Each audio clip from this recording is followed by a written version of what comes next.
ರಮ್ಯಾ ಹೇಗಿದ್ದೀರಾ? ಚೆನ್ನಾಗಿದ್ದೀನಿ ಪಾಸ್ಟ್ರೆ, ನೀವ್ ಹೇಗಿದ್ದೀರಾ ಪಾಸ್ಟ್ರೆ? ನಾವು ಚೆನ್ನಾಗಿದ್ದೀವಿ. ಬಹಳ ದಿವಸ ಆಯ್ತು.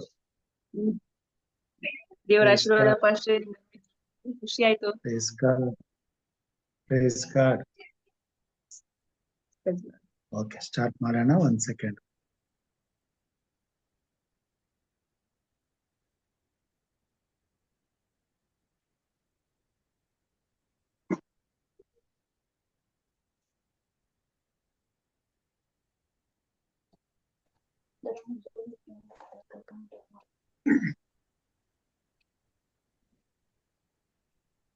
अम्मा क्लास है किसका? पास्ट फोन कर ले, वीडियो कॉल पास्ट वाक्य बोलता ಆಯ್ತು ದಿವಸ ಮೈಸೂರು ರಾಜ ಪಾಸ್ಟ್ ವಿಶ್ವಸ್ಥಾನದೆಲ್ಲ ಸಿಗುತ್ತೆ.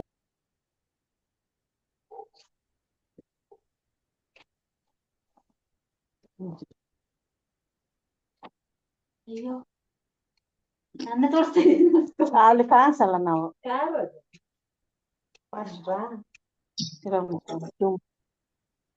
Praise God. ಪ್ರಾರಂಭ ಮಾಡೋಣ. ಮಹೋನ್ನತನು, ಪರಾತ್ಪರನು, ಸರ್ವಶಕ್ತನು ಆಗಿರುವಂತ ರಕ್ಷಕನಾದಂತ ಯೇಸು ಕ್ರಿಸ್ತನ ನಾಮಕ್ಕೆ ಕೋಟಿ ಕೋಟಿ ಸ್ತೋತ್ರಗಳನ್ನ ಸಲ್ಲಿಸುತ್ತಾ, ಈ ಸಂಧ್ಯಾ ವೇಳೆಯಲ್ಲಿ ಅಂತಾರಾಷ್ಟ್ರೀಯ ಕನ್ನಡ ಸಭಾಸಾಲ ಕಾರ್ಯಕ್ರಮದ ಮುಖಾಂತರವಾಗಿ ಕರ್ತನ ಸನ್ನಿಧಾನದಲ್ಲಿ ವಾಕ್ಯವನ್ನು ಕಲಿಯಲು ಬಂದಿರುವಂತಹ ದೇವರ ಮಂದಿಗೆ, ದೇವರ ಸಭೆಗೆ, ಹಿರಿಯರಿಗೆ, ಬೋಧಕರಿಗೆ, ಸಹೋದರ ಸಹೋದರಿಯರಿಗೆ ರಕ್ಷಕನಾದಂತ ಯೇಸು ಕ್ರಿಸ್ತನ ಮಧುರ ನಾಮದಲ್ಲಿ ಹೃತ್ಪೂರ್ವಕವಾದಂತ ವಂದನೆಗಳನ್ನ ಸಲ್ಲಿಸ್ತೇನೆ ಹಾಗೂ ಸ್ವಾಗತವನ್ನ ಬಯಸ್ತೇನೆ. ದೇವರು ನಮ್ಮನ್ನು ಆಶೀರ್ವಾದ ಮಾಡಲಿ. ಈ ಸಮಯದಲ್ಲಿ ಈ ಪಾಠವನ್ನ ಪ್ರಾರಂಭ ಮಾಡುವಾಗೆ ನಾವು ಪ್ರಾರ್ಥನೆಗೆ ಹೋಗೋಣ.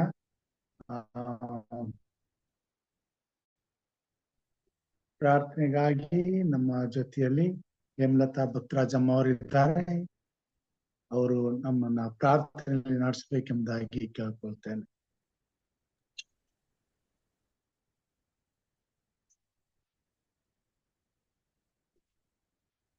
ಇದ್ದೀರಾ?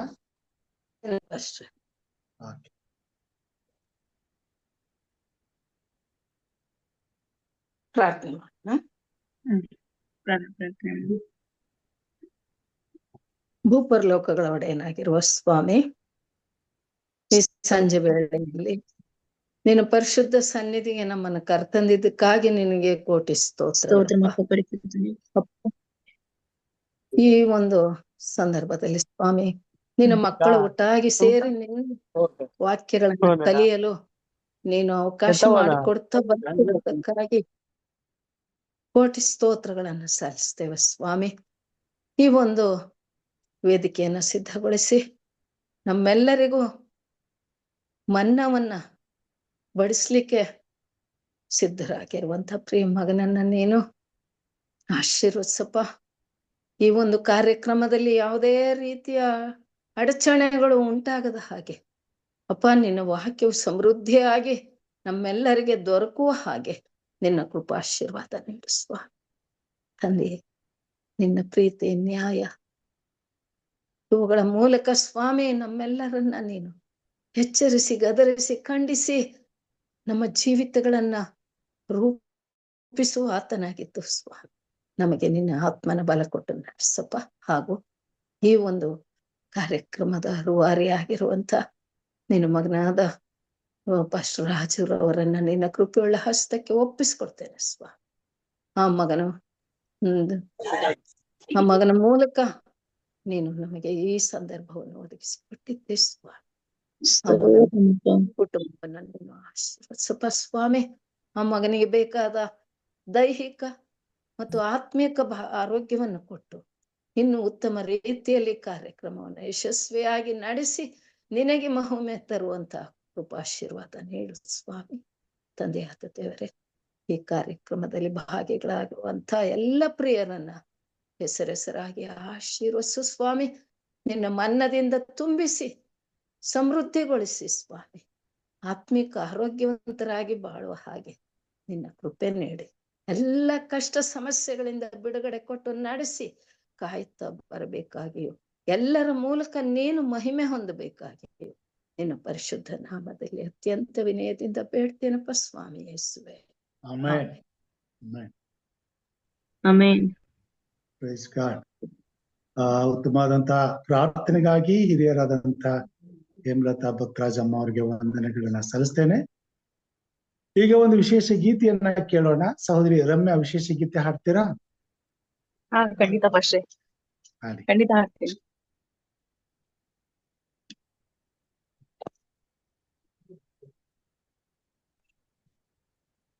ಪಾಸ್ಟ್ರೆ, ಯಾವ ಲ್ಯಾಂಗ್ವೇಜ್ ಬೇಕಾದ್ರೆ ಹಾಡ್ಬೋದಾ? ಮರಾಠಿ ಸಾಂಗ್ ಹಾಡ್ಲಾ ಪಾಸ್ಟ್ರೆ? ಆಗ್ಬೋದು, ಏನ್ ಬೇಕಾದ್ರೆ, ಏನ್ ತೊಂದ್ರೆ ಇಲ್ಲ.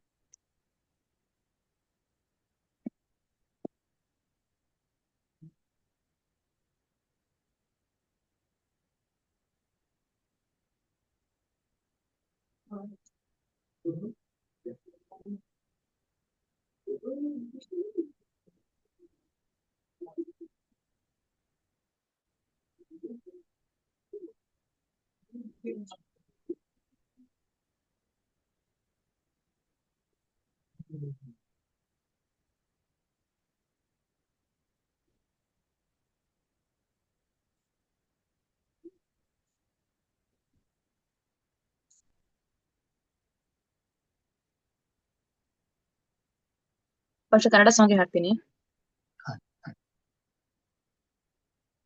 ಶಿಲುಬೆಯ ಹೊತ್ತು ನಡೆದ ಕಲ್ವಾರಿ ಗಿರಿಯ ತನಕ, ಶಿಲುಬೆಯ ಹೊತ್ತು ನಡೆದ ಕಲ್ವಾರಿ ಗಿರಿಯ ತನಕ, ಕೊನೆ ಉಸಿರಲ್ಲೂ ನುಡಿದ ಶತ್ರುವ ಕ್ಷಮಿಸುವ ನುಡಿಯ, ಕೊನೆ ಉಸಿರಲ್ಲೂ ನುಡಿದ ಶತ್ರುವ ಕ್ಷಮಿಸುವ ನುಡಿಯ.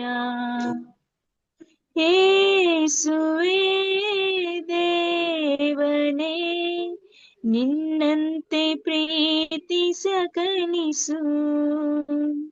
ಯೇಸುವೇ ದೇವನೇ, ನಿನ್ನಂತೆ ಕ್ಷಮಿಸಲು ಕಲಿಸು.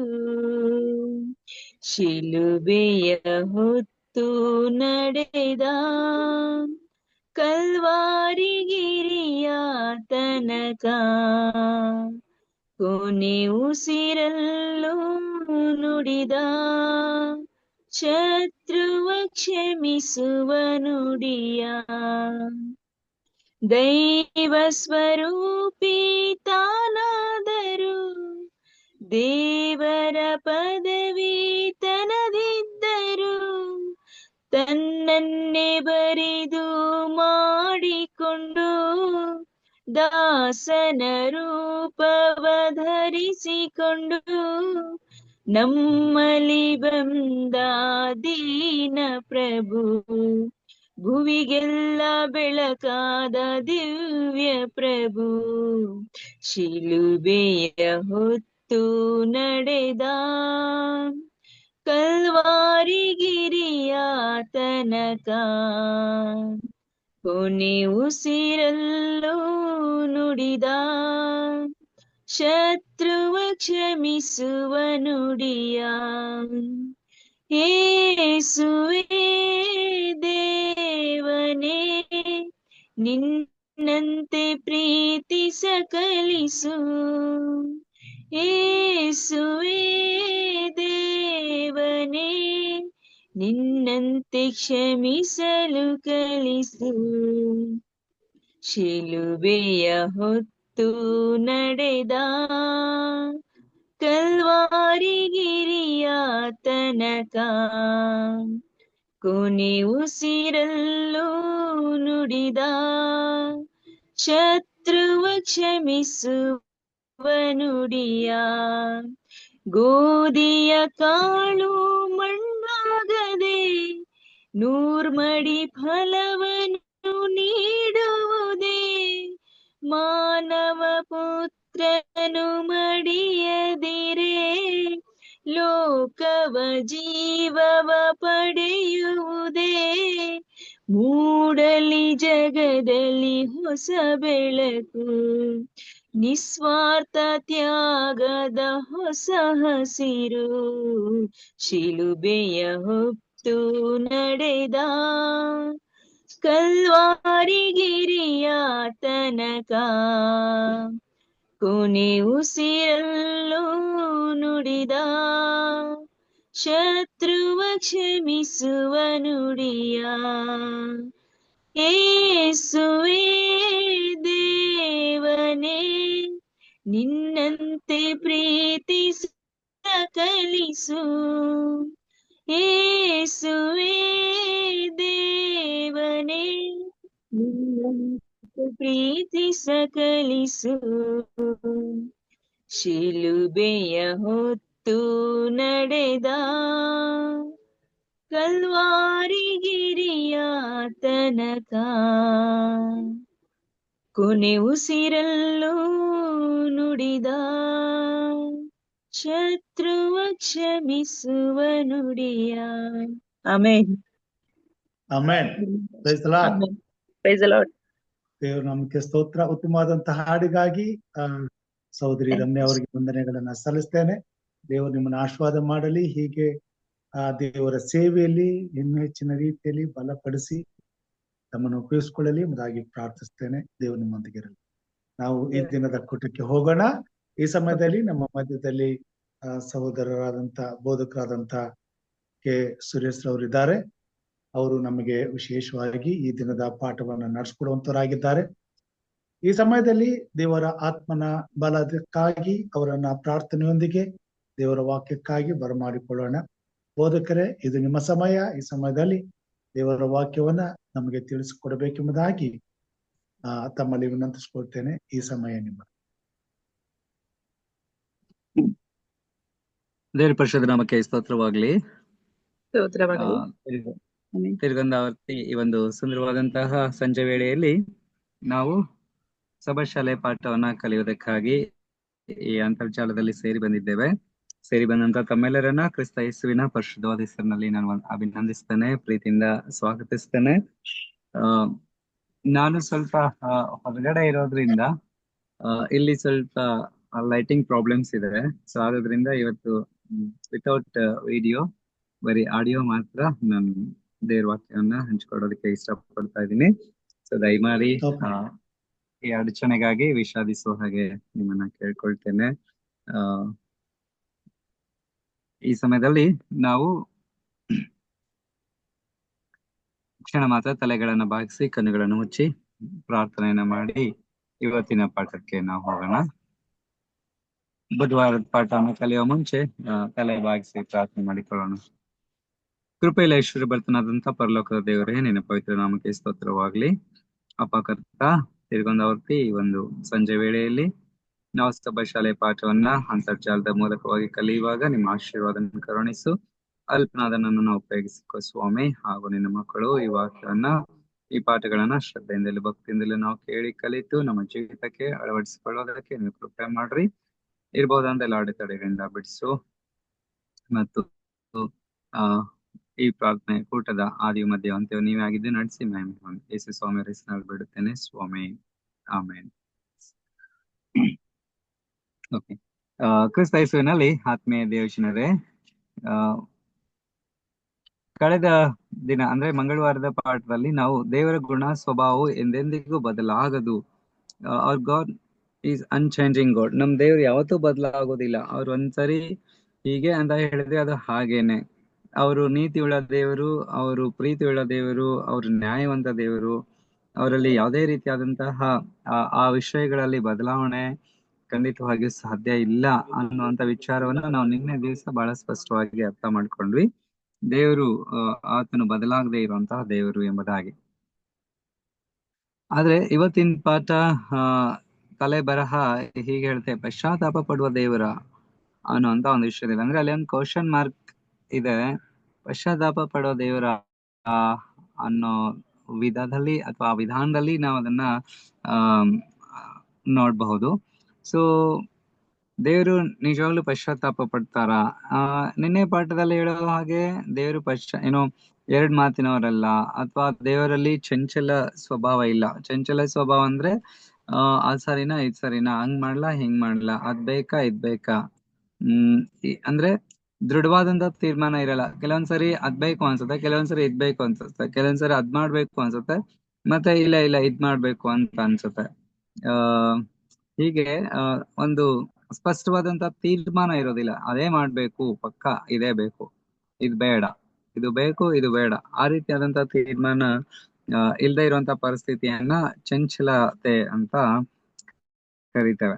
ಆದ್ರೆ ದೇವರಲ್ಲಿ ಆ ಚಂಚಲತೆ ಇಲ್ಲ, ಅದು ಮನುಷ್ಯನಲ್ಲಿ ಮಾತ್ರ ಸಾಮಾನ್ಯವಾಗಿ ಸಹಜವಾಗಿ ಬರುತ್ತೆ. ಹಾಗಿದ್ಮೇಲೆ ಆ ದೇವರು ಬಹಳ ತನ್ನ ವಿಷಯದಲ್ಲಿ, ತನ್ನ ಮಾತಿನಲ್ಲಿ, ತನ್ನ ಕ್ರಿಯೆಗಳಲ್ಲಿ ಆತನು ತುಂಬಾ ನಿಖರವಾಗಿದ್ದಾರೆ ಅನ್ನುವಂಥದ್ದನ್ನ ನಾವು ನಿನ್ನೆ ದಿವಸ ಕಲ್ತ್ಕೊಂಡ್ವಿ. ಪಶ್ಚಾತ್ತಾಪ ಪಡುವಂತ ದೇವರು ನಿಜವಾಗ್ಲು ಪಶ್ಚಾತ್ತಾಪ ಪಡ್ತಾರ? ಅಂದ್ರೆ ಈ ಪಶ್ಚಾತ್ತಾಪ ಅನ್ನೋದರ ಅರ್ಥ ಏನು ಆಕ್ಚುಲ್ ಆಗಿ? ಪಶ್ಚಾತ್ತಾಪ ಯಾರು ಪಡ್ತಾರೆ, ಯಾಕೆ ಪಡ್ತಾರೆ, ಯಾವಾಗ ಪಡ್ತಾರೆ, ಹೇಗೆ ಈ ಪಶ್ಚಾತ್ತಾಪ ಪಡ್ತಾರೆ ಅನ್ನುವಂಥದ್ದು ನಮ್ಗೆ ಅದನ್ನ ತಿಳ್ಕೊಳ್ಳೋದು ಬಹಳ ಅಗತ್ಯವಾಗಿದೆ.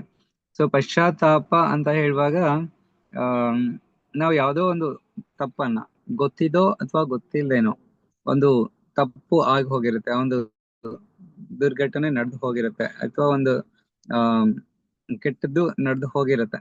ಆ ಕೆಟ್ಟದ್ದು ನಡೆದು ಹೋದ ಆದ್ಮೇಲೆ ಸರಿಯಾದದ್ದು ಏನು ಅನ್ನೋದು ನಮ್ಗೆ ಗಮನಕ್ಕೆ ಬಂದಾಗ ನಮಗೆ ಪಶ್ಚಾತ್ತಾಪ ಆಗುತ್ತೆ. ಅಯ್ಯೋ ನಾನು ಹಿಂಗ್ ಮಾಡ್ಬಿಟ್ನಾ, ಓ ಚೆ ನಾನು ಹಿಂಗ್ ಮಾಡ್ಬಾರ್ದಾಗಿತ್ತು, ಅಥವಾ ನಾನು ಹಿಂಗ್ ಅಂದ್ಬಿಟ್ನಾ, ನಾನು ಹೀಗ್ ಅನ್ಬಾರ್ದಾಗಿತ್ತು, ಓ ನನ್ ಮಾತಿಂದ ಅವ್ರಿಗೆ ಈಗ ನೋವಾಗೋಯ್ತಾ, ನಾನು ಹೀಗ್ ಅನ್ಬಾರ್ದಾಗಿತ್ತು. ಸೊ ಹೀಗೆ ನಾವ್ ಏನೋ ಒಂದು ನಮ್ಮಿಂದ ಆಗ್ ಹೋಗ್ಬಿಟ್ಟಿರತ್ತೆ, ಅದನ್ನ ಮಾಡಿದಂತ ಅಥವಾ ಆಗೋದಂತ ಆ ಘಟನೆ ಅದು ತಪ್ಪು ಅನ್ನೋದು ನಮ್ಗೆ ತಿಳಿದ್ ಬಂದಾಗ ನಮ್ಗೆ ಪಶ್ಚಾತ್ತಾಪ ಆಗತ್ತೆ. ಸೊ ಮನುಷ್ಯರಂತ ನಾವು ಸಾಮಾನ್ಯವಾಗಿ ಎಷ್ಟೊಂದ್ ಸಾರಿ ತಪ್ಪುಗಳನ್ನ ಮಾಡ್ತೇವೆ, ಆದ್ರೆ ದೇವ್ರ ತಪ್ಪು ಮಾಡೋದಿಲ್ಲ ಅಲ್ಲ. ದೇವ್ರ ತಪ್ಪು ಮಾಡೋದಿಲ್ಲ ಅಂದ್ಮೇಲೆ ದೇವ್ರ ಪಶ್ಚಾತ್ತಾಪ ಪಡುವಂತ ಅಗತ್ಯತೆ ಇಲ್ಲ. ದೇವ್ರ ಪಶ್ಚಾತ್ತಾಪ ಪಡ್ತಾನ ಹಾಗಾದ್ರೆ ನಿಜವಾಗ್ಲು? ಈಗ ಇವತ್ತಿನ ಪಾಠದಲ್ಲಿ 4 ಪ್ರಮುಖವಾದಂತಹ ವಚನಗಳು. 2 ವಚನ ಹೇಳುತ್ತೆ ದೇವ್ರ ಪಶ್ಚಾತ್ತಾಪ ಪಟ್ರು ಅಂತ, 2 ವಚನ ಹೇಳುತ್ತೆ ದೇವ್ರ ಪಶ್ಚಾತ್ತಾಪ ಪಡೋನಲ್ಲ ಅಂತ. ಸೊ ಹಾಗಿದ್ಮೇಲೆ ಈ 4 ವಚನಗಳು ಸಹಿತ ಸತ್ವೇದದಿಂದಾನೇ ಬಂದಿದ್ದು. 4 ವಚನಗಳು ದೇವ್ರ ವಿಚಾರಗಳನ್ನೇ ಮಾತಾಡುತ್ತೆ. ಹಾಗಿದ್ಮೇಲೆ 2 ವಚನ ಹೇಳುತ್ತೆ ದೇವ್ರ ಪಶ್ಚಾತ್ತಾಪ ಪಡ್ತಾರೆ ಅಂತ, 2 ವಚನ ಹೇಳುತ್ತೆ ದೇವ್ರ ಪಶ್ಚಾತ್ತಾಪ ಪಡೋನಲ್ಲ, ಮನುಷ್ಯರಂತೆ ಆತನು ಮನ ಮರುಗೋದಿಲ್ಲ ಅಂತಾನು ದೇವ್ರ ವಾಕ್ಯ ಹೇಳ್ತಾ ಇದೆ. ಸೊ ಹಂಗಿದ್ಮೇಲೆ ಈ ಎರಡಕ್ಕೂ ಈ ಎರಡರಲ್ಲಿ ಯಾವ್ದು ಸರಿ? ದೇವ್ರ ಪಶ್ಚಾತ್ತಾಪ ಪಡ್ತಾನ ಅಥವಾ ಪಶ್ಚಾತ್ತಾಪ ಪಡೋದಿಲ್ವಾ? ಪಶ್ಚಾತ್ತಾಪ ಪಡೋದಾದ್ರೆ ಯಾಕೆ ಪಡ್ತಾನೆ? ಇನ್ಫ್ಯಾಕ್ಟ್ ಮನುಷ್ಯನ ದೃಷ್ಟಿಯಲ್ಲಿ ಪಶ್ಚಾತ್ತಾಪ ಅಂದ್ರೆ ಏನು, ದೇವ್ರ ದೃಷ್ಟಿಯಲ್ಲಿ ಪಶ್ಚಾತ್ತಾಪ ಅಂದ್ರೆ ಏನು?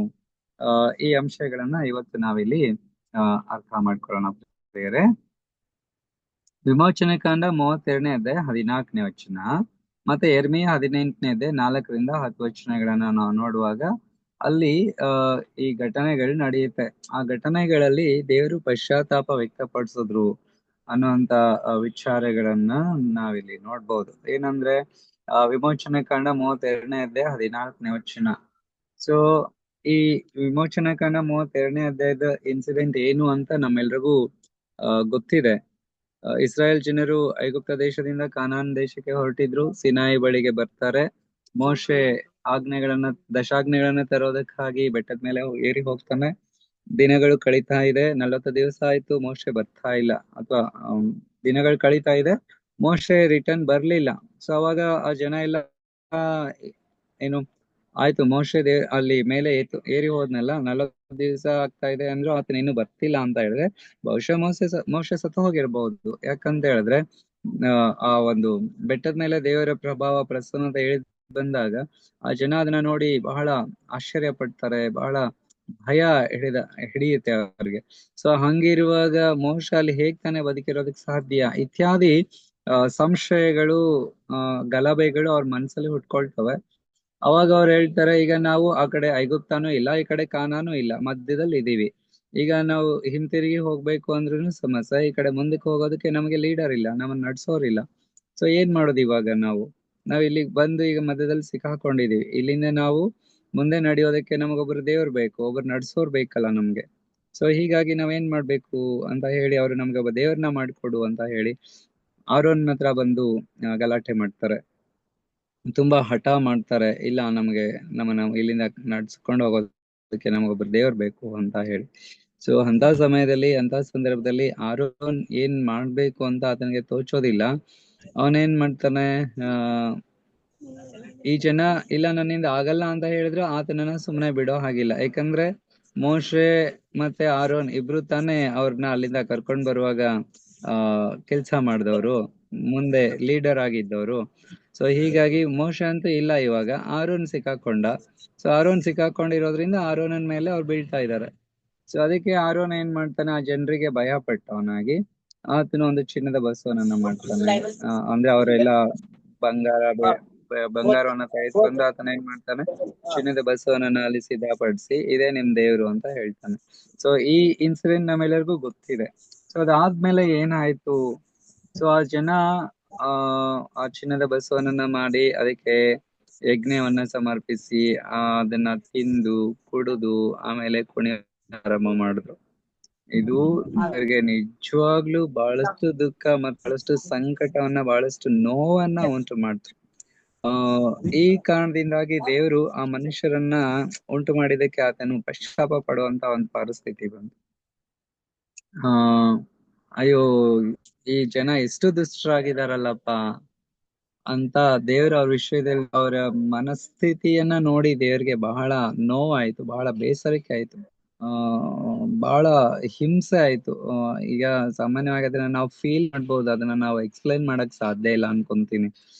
ಈಗ ಎಕ್ಸಾಂಪಲ್, ನಾವ್ ಯಾರಿಗಾದ್ರೂ ಒಂದು ತುಂಬಾ ಒಳ್ಳೇದನ್ನ ಮಾಡಿ ನಾವು ಈಗ ಎಕ್ಸಾಂಪಲ್, ನಾವು ಹುಟ್ಟಿಸಿ ಸಾಕಿ ಬೆಳೆಸಿದಂತ ನಮ್ಮ ಮಕ್ಕಳು, ಚಿಕ್ಕ ವಯಸ್ಸಿನಿಂದಾನು ಅವ್ರನ್ನ ನಾವು ಕಣ್ಣಾಗ್ ಕಣ್ಣಿಟ್ಟು ಸಾಕಿ ಬೆಳೆಸಿರ್ತೀವಿ.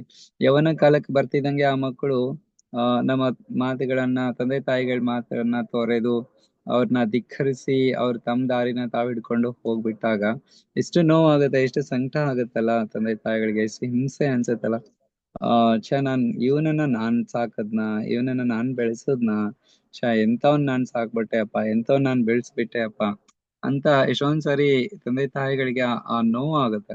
ಬಟ್ ಈಗ ದೇವ್ರಿಗೆ ಆಗ್ತಾ ಇರೋಂತ ನೋವು ಎಂತದಂದ್ರೆ, ಇದು ಈ ಮನುಷ್ಯನ ನೋವಿಗಿಂತಲೂ ಬಹಳ ವಿಭಿನ್ನವಾದದ್ದು, ಬಹಳ ಅದನ್ನ ಐ ಕ್ಯಾನ್ ಫೀಲ್ ಇಟ್.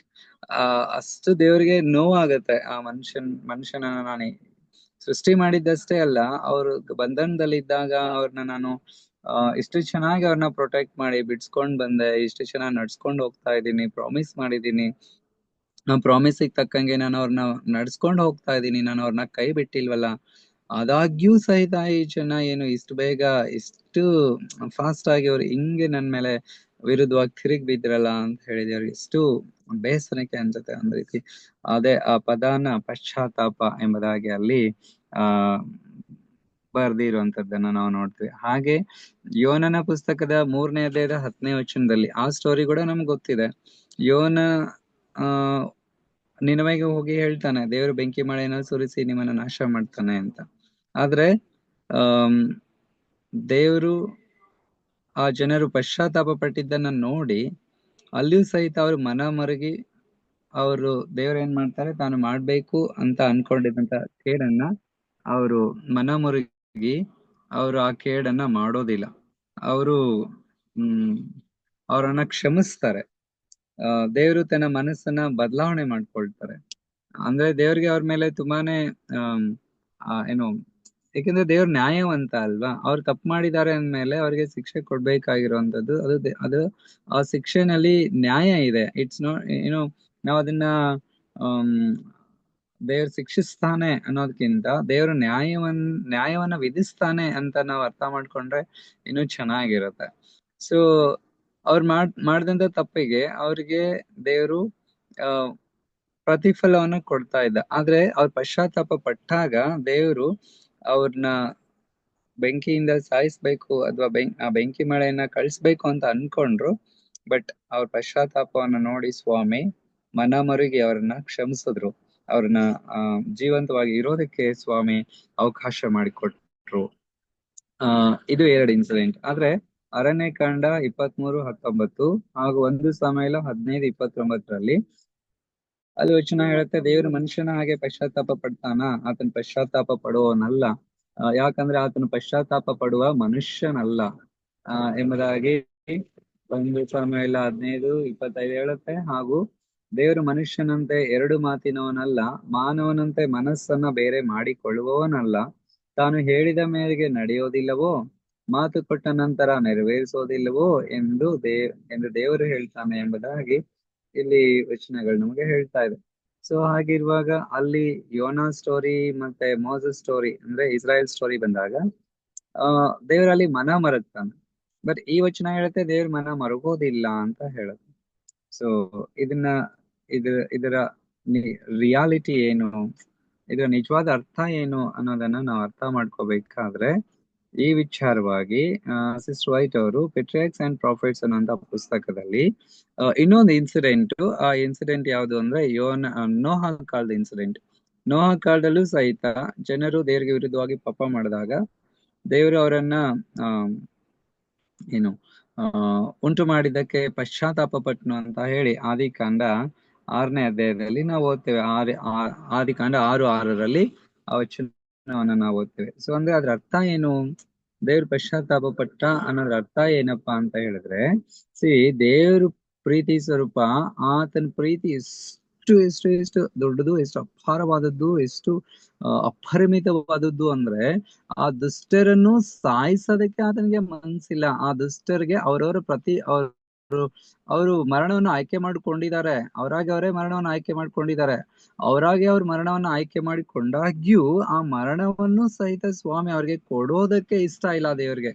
ಇಲ್ಲ, ಅವ್ರು ಬದುಕಿದ್ರೆ ಚೆನ್ನಾಗಿರುತ್ತೆ ಅಂತಾನೆ ಯೋಚನೆ ಮಾಡ್ತಾರೆ ವಿನಃ ಹಾಳಾಕೊಂಡು ಹೋಗ್ಲಿ ಬಿಡು, ಸತ್ತೋಗ್ಲಿ ಬಿಡು ಅಂತ ಅವರು ಅನ್ಕೊಳ್ಳೋದೇ ಇಲ್ಲ ತಮ್ಮ ಮನ್ಸಲ್ಲಿ. ಸೊ ಈ ಪಶ್ಚಾತ್ತಾಪ, ದೇವ್ರ ಪಶ್ಚಾತ್ತಾಪ ಪಟ್ಟು ಅನ್ನೋದ್ರ ಅರ್ಥ ಏನು ಅನ್ನೋದ್ರ ಬಗ್ಗೆ ನಮಗೆ ಆತ್ಮನ ನೋಡಿ ಏನ್ ಹೇಳುತ್ತೆ ಅಂದ್ರೆ, ಆ ಜನರನ್ನ ನಾನೇ ಸ್ವತಃ ನನ್ನ ಕೈಯಾರೆ ಸೃಷ್ಟಿ ಮಾಡಿದೀನಿ. ನಾನು ನನ್ನ ಕೈಯಾರೆ ಸೃಷ್ಟಿ ಮಾಡಿರುವಾಗ ಇವರು ನನ್ ಮಕ್ಕಳು. ಈ ನನ್ ಮಕ್ಕಳನ್ನ ನಾನೇ ನನ್ನ ಕೈಯಿಂದ ಕೊಂದಾಕ್ಬೇಕಾ? ನನ್ನ ಕೈಯಾರೆ ಇವರನ್ನ ನಾನು ಕೊಲ್ಬೇಕಲ್ಲ ಅಂತ ಹೇಳಿ ದೇವ್ರಿಗೆ ನೋವಾಗುತ್ತೆ. ಆ ನೋವನ್ನ ನಾವು ಇಲ್ಲಿ ಪಶ್ಚಾತ್ತಾಪ ಅನ್ನುವಂತ ಪದವನ್ನ ಬಳಸಿರುವಂತದನ್ನ ನಾವಿಲ್ಲಿ ನೋಡ್ತೇವೆ. ಸೊ ಅಂದ್ರೆ ದೇವರು ಯಾವಾಗ್ಲೂ ತನ್ನ ವಾಗ್ದಾನವನ್ನ ನೆರವೇರಿಸ್ತಾನೆ. ಆತನು ನಮ್ಮನ್ನ ಕಾಪಾಡ್ತೀನಿ ಅಂತ ಹೇಳಿರುವಾಗ ನಮ್ಮನ್ನ ಕಾಪಾಡ್ತಾನೆ. ತನ್ನ ವಾಗ್ದಾನದಲ್ಲಿ ಆತ ನಂಬಿಗಸ್ತನೇ ಆಗಿದ್ದಾನೆ. ನಾನೀಗ ಮಾಡ್ತೀನಿ, ಈ ಒಳ್ಳೇದನ್ನ ಮಾಡ್ತೀನಿ ಅಂತ ಹೇಳಿದ್ರೆ ಅವ್ರು ಒಳ್ಳೇದನ್ನೇ ಮಾಡ್ತಾರೆ. ನಾನೀಗ ನಡೆಸ್ತೀನಿ ಅಂತ ಹೇಳಿದ್ರೆ ಅವ್ರು ನಡೆಸ್ತಾರೆ. ಆಲೋಚನೆ ಹರಿಯೋ ದೇಶಕ್ಕೆ ಸೇರಿಸ್ತಾರೆ. ನಿನ್ನ ಸಂತಾನವನ್ನ ಅಭಿವೃದ್ಧಿ ಪಡಿಸ್ತಾನೆ.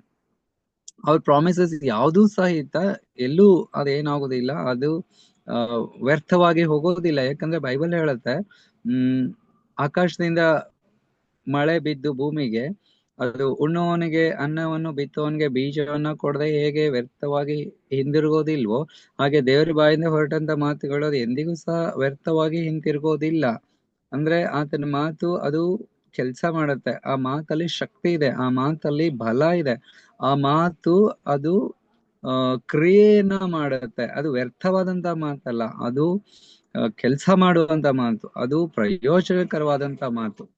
ಆ ಮಾತು ಅದು ದೇವ್ರ ಬಾಯಿಂದ ಬರ್ಬೇಕು ಅಂತ ಹೇಳಿದ್ರೆ ಅದು ದೇವರ ಆಲೋಚನೆಯಲ್ಲಿ ಬಹಳ ಸ್ಥಿರವಾಗಿ, ಬಹಳ ದೃಢವಾಗಿದೆ ಆ ಮಾತು. ಸೊ ಹೀಗಿರುವಾಗ ದೇವ್ರು ಹೇಳಿದಂತ ಮಾತು ಎಂದಿಗೂ ಸಹ ಏನಾಗೋದಿಲ್ಲ, ಅದು ಬದಲಾಗೋದಿಲ್ಲ. ದೇವ್ರ ಮಾತು ಯಾವಾಗ್ಲೂ ನಿಖರವಾಗಿರುತ್ತೆ.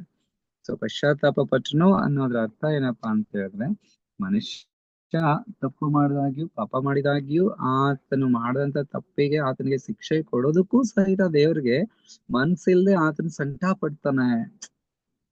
ಅಯ್ಯೋ ಇವ್ರು ಬದಲಾದ್ರೆ ಎಷ್ಟು ಒಳ್ಳೇದಾಗಿರುತ್ತಲ್ಲ ಅಂತ ಆತನು ಯೋಚನೆ ಮಾಡ್ತಾನೆ ಹೊರತು ಹೆಂಗೋ ಹಾಳಾಕೊಂಡು ಹೋಗ್ಲಿ ಬಿಡು ಅಂತ ಮನುಷ್ಯರ ಹಾಗೆ ಯೋಚನೆ ಮಾಡೋದಿಲ್ಲ. ಎಷ್ಟೊಂದ್ಸರಿ ತಂದೆ ತಾಯಿಗಳು ನಾವು ನಮ್ಮ ಮಕ್ಕಳಿಗೆ ಎಷ್ಟು ಬುದ್ಧಿ ಹೇಳ್ತೀವಿ, ಎಷ್ಟು ಪ್ರೀತಿ ತೋರಿಸ್ತೀವಿ, ನಮ್ ಶಕ್ತಿ ಮೀರಿ ಅವ್ರಿಗೆ ಒಳ್ಳೇದನ್ನ ಹೇಳೋದಕ್ಕೆ ಪ್ರಯತ್ನ ಪಡ್ತೀವಿ. ಅದಾಗಿ ಅವ್ರು ಕೇಳಿಲ್ಲ ಅಂತ ಹೇಳಿದ್ರೆ ಕೊನೆಗೆ ನಾವು ತೀರ್ಮಾನ ಮಾಡ್ಕೊಂಡ್ಬಿಡ್ತೀವಿ, ಹೋಗ್ಲಿ ಬಿಡು ಹೆಂಗ ಆಳ್ಕೊಂಡು ಹೋಗ್ಲಿ, ನಾವ್ ಇಷ್ಟ ಹೇಳಿದ್ರು ಅವ್ನ್ ಕೇಳ್ತಾ ಇಲ್ಲ ಅಂದ್ರೆ ಅವನ್ ಇಷ್ಟ ಏನಾನ ಮಾಡ್ಲಿ ಅಂತ ಹೇಳಿ ಎಷ್ಟೊಂದ್ಸರಿ ನಮ್ಗೆ ಅನ್ಸ್ಬಿಟ್ಟು ಎಷ್ಟೊಂದ್ ತಂದೆ ತಾಯಿಗಳು ಬಿಟ್ಕೊಟ್ಟಿರೋದನ್ನ ನಾವು ನೋಡ್ತೀವಿ. ಬಟ್ ದೇವ್ರಿಗೆ ಬಿಟ್ಕೊಡೋದಕ್ಕೆ ಮನ್ಸಿಲ್ಲದೆ ಆತನು ಸುದೀರ್ಘವಾದಂತ ತಾಳ್ಮೆಯಿಂದ ಕಾಯ್ತಾ ಇರ್ತಾನೆ. ಸೊ ಹೀಗಾಗಿ ಪ್ರೇರೆ ಇವತ್ತಿನ ಪಾಠ ನಮ್ಗೆ ಏನ್ ಹೇಳ್ತಾ ಇದೆ ಅಂದ್ರೆ, ಪಶ್ಚಾತ್ತಾಪ ಪಡುವಂತ ದೇವರು ಇವತ್ತು ನಮ್ಮ ವಿಷಯದಲ್ಲಿ ಆತನು ಮನ ಮರೆಸ್ತಾ ಇದ್ದಾನೆ.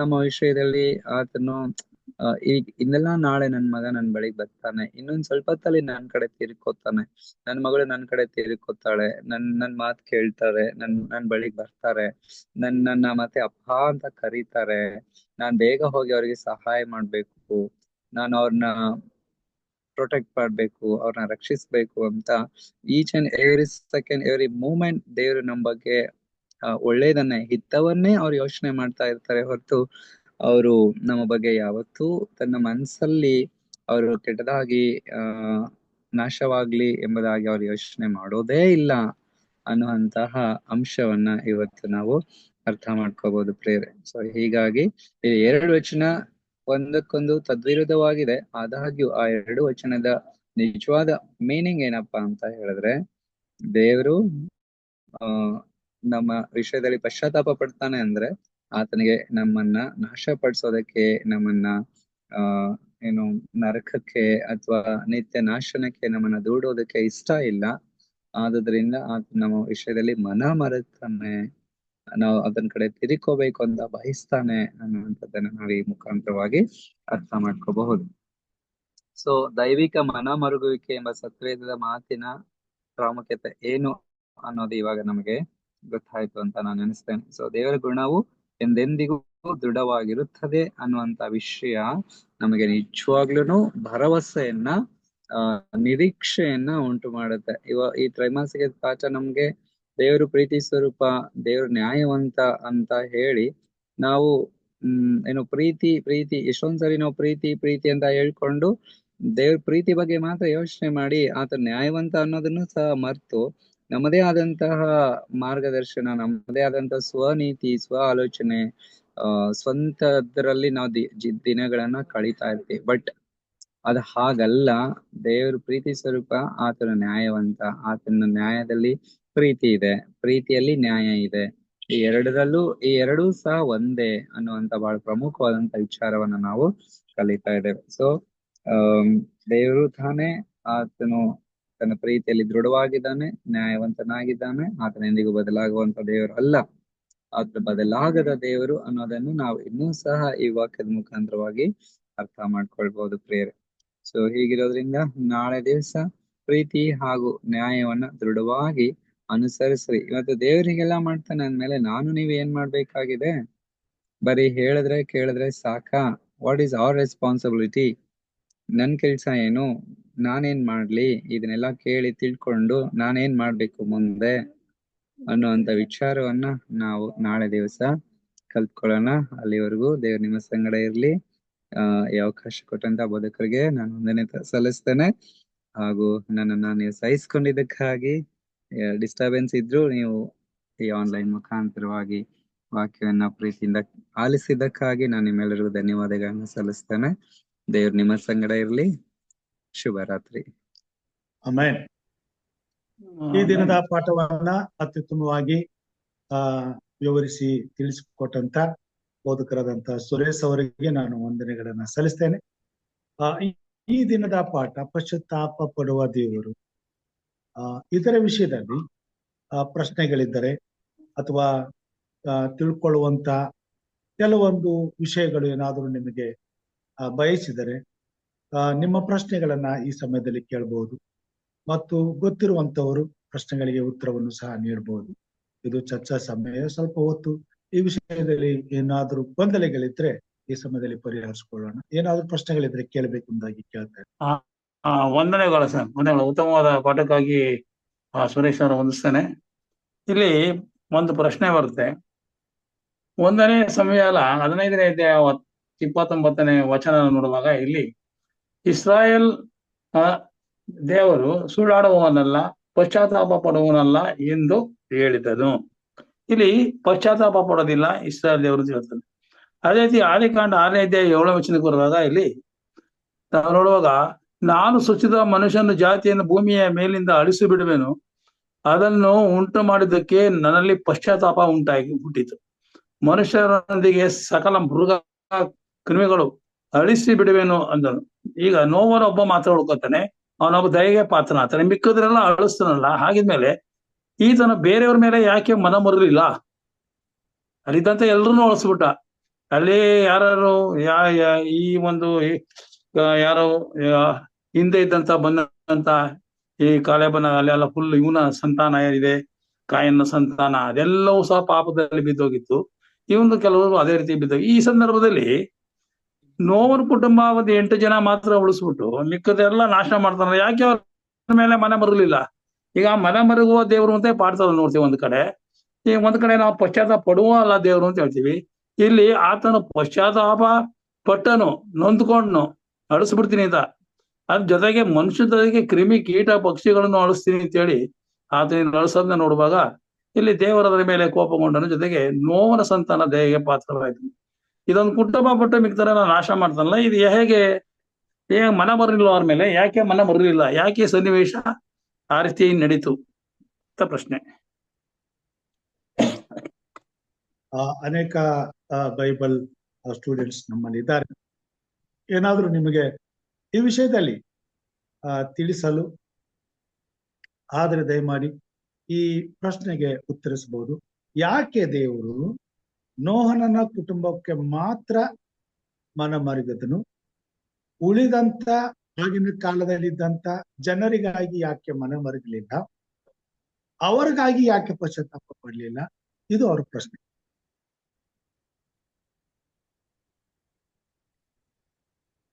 ಶ್ರೀಮತಿ ವೈಟಮ್ನವರು ಇಲ್ಲಿ ಮಾತನ್ನ ಬರೀತಾರೆ. ಪೆಟ್ರಿಯಾಟ್ಸ್ ಅಂಡ್ ಪ್ರಾಫಿಟ್ಸ್ ಅಂತಕ್ಕಂಥ ಪುಸ್ತಕದಲ್ಲಿ ಈ ಮಾತನ್ನ ಅವ್ರು ತಿಳಿಸ್ತಾರೆ. ಇಲ್ಲಿ ಪಾಠದಲ್ಲಿ ಉತ್ತರ ಇದೆ ನೋಡಿ. ದೇವರು ಪಶ್ಚಾತ್ತಾಪ ಪಡುತ್ತಾನೆಂದರೆ ಮನುಷ್ಯರಾದ ನಮ್ಮಂತೆ ಆತನು ಪಶ್ಚಾತ್ತಾಪ ಪಡುತ್ತಾನೆಂದು ಅರ್ಥವಲ್ಲವೆಂಬ ಸತ್ಯವನ್ನು ತಿಳಿಸುತ್ತದೆ. ಆದಿಕಾಂಡ 6ನೇ ಅಧ್ಯಾಯ 6ನೇ ವಚನದಲ್ಲಿ ಯೆಹೋವನು ತಾನು ಭೂಮಿಯ ಮೇಲೆ ಮನುಷ್ಯರನ್ನು ಉಂಟು ಮಾಡಿದ್ದಕ್ಕೆ ಪಶ್ಚಾತ್ತಾಪ ಪಟ್ಟು ಹೃದಯದಲ್ಲಿ ನೊಂದುಕೊಂಡನು ಎಂದು ತಿಳಿಸುತ್ತದೆ. ಇಲ್ಲಿ ದೇವರು ಮನುಷ್ಯರನ್ನು ಉಂಟು ಮಾಡಿ ತಪ್ಪು ಮಾಡಿದ್ದೇನೆಂದು ಪಶ್ಚಾತ್ತಾಪ ಪಡುವುದಿಲ್ಲ. ಬದಲಾಗಿ ತನ್ನ ಸ್ವರೂಪದಲ್ಲಿ ತನ್ನ ಹೋಲಿಕೆಗೆ ತಕ್ಕಂತೆ ಉಂಟು ಮಾಡಿದ ಈ ಜನರನ್ನು ನಾನು ನಾಶ ಮಾಡಬೇಕಲ್ಲ ಎಂಬ ದೈವಿಕ ಅನುಕಂಪದಿಂದ ಹೇಳಿದೆನೆಂದು ಶ್ರೀಮತಿ ವೈಟಮ್ನವರು ತಿಳಿಸ್ತಾರೆ. ಪಾಠದ ಈ ಒಂದು ಪ್ರಶ್ನೆಗೆ ಉತ್ತರ ಇಷ್ಟೇ. ಅನೇಕ ಗೊಂದಲಗಳಿರಬಹುದು. ದೇವರು ಭೂಮಿ ಮೇಲೆ ತಾನು ಸೃಷ್ಟಿ ಮಾಡಿದಂತ ಪ್ರತಿಯೊಬ್ಬರನ್ನು ಪ್ರೀತಿಸ್ತಾನೆ. ಮತ್ತೆ ಈ ಪಾಠದಲ್ಲಿ ನಾವು ನೋಡ್ತೀವಿ, ಪ್ರೀತಿಸುವಂತಹ ದೇವರು ನ್ಯಾಯವನ್ನು ವಿಧಿಸ್ತಾನೆ. ಆತನ ನ್ಯಾಯ ಪ್ರೀತಿ ಪೂರ್ವಕವಾಗಿದೆ. ಆತನ ಪ್ರೀತಿ ಆತನ ಆಜ್ಞೆಗಳಿಗೆ ವಿಧೇಯರಾಗಿ ನಡೆದುಕೊಳ್ಳುವುದರ ಮುಖಾಂತರವಾಗಿ ಮಾತ್ರ ಪ್ರೀತಿ ಎಂದು ಸಾಬೀತಾಗ್ತದೆ. ದೇವರ ಆಜ್ಞೆಗಳನ್ನ ಮುರಿದಾಗ ಅದು ಪಾಪ ಆಗ್ತದೆ. ದೇವರ ನ್ಯಾಯ ತೀರಿಸುವಿಕೆಯ ಆತನ ಒಂದು ವಿಧಾನ ಪಾಪಕ್ಕೆ ಸಂಬಳ ಮರಣ. ಬದಲಾಗಿ ದೇವರು ಪಶ್ಚಾತ್ತಾಪ ಪಡುವವರೆಗೆ, ಪಾಪವನ್ನ ಬಿಟ್ಟು ಬಿಡುವವರೆಗೆ, ದೇವರ ಕಡೆಗೆ ತಿರುಗಿಕೊಳ್ಳುವವರೆಗೆ ಆತನು ನಿತ್ಯ ಜೀವದ ವಾಗ್ದಾನವನ್ನು ಮಾಡಿದ್ದಾನೆ. ಈ ಆರಿಸಿಕೊಳ್ಳುವಂತಹ ಸ್ವಾತಂತ್ರ್ಯವನ್ನ ಮನುಷ್ಯನಿಗೆ ಕೊಟ್ಟಿರುವುದರಿಂದ ಆಗಿನ ಕಾಲದಲ್ಲಿದ್ದಂತ ಅವರಿಗೆ ನೋಹನನು ಸುಮಾರು ವರ್ಷಗಳ ಕಾಲ ಅವರಿಗೆ ಅವಕಾಶವನ್ನು ಕೊಟ್ಟು ಮುಂದೆ ಬರುವಂತ ಈ ದೈವಿಕ ನಾಶನದ ಬಗ್ಗೆ ಅವರಿಗೆ ತಿಳುವಳಿಕೆ ಕೊಟ್ಟರೂ ಸಹ ಅವರು ಪಶ್ಚಾತ್ತಾಪ ಪಡಲಿಲ್ಲ, ನೊಂದ್ಕೊಳ್ಳಿಲ್ಲ, ಪಾಪವನ್ನು ಬಿಡ್ಲಿಲ್ಲ.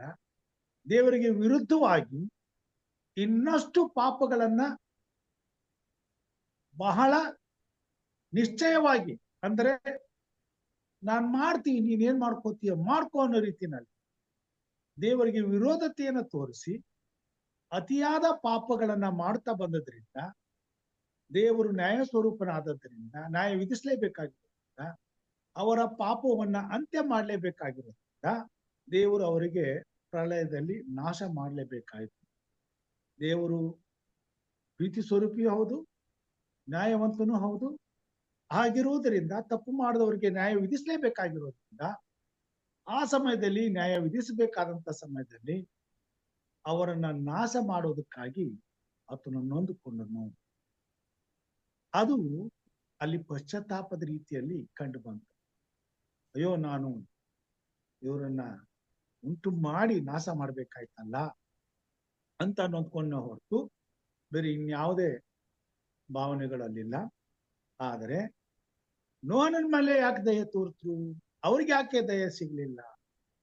ನೋಹನನು ಆತನ ಕುಟುಂಬವು ದೇವರ ನೀತಿಗೆ ಅನುಗುಣವಾಗಿ, ದೇವರ ಚಿತ್ತಕ್ಕೆ ಅನುಸಾರವಾಗಿ ಅವರು ಬದ್ಧರಾಗಿ, ದೇವರ ಆಜ್ಞೆಗಳಿಗೆ ವಿಧೇಯರಾಗಿ, ನಂಬಿಕಸ್ಥರಾಗಿ, ಯಥಾರ್ಥವಂತರಾಗಿ ಜೀವಿಸಿದ್ರು ಎಂಬುದಾಗಿ ನಾವು ನೋಡ್ತೇವೆ.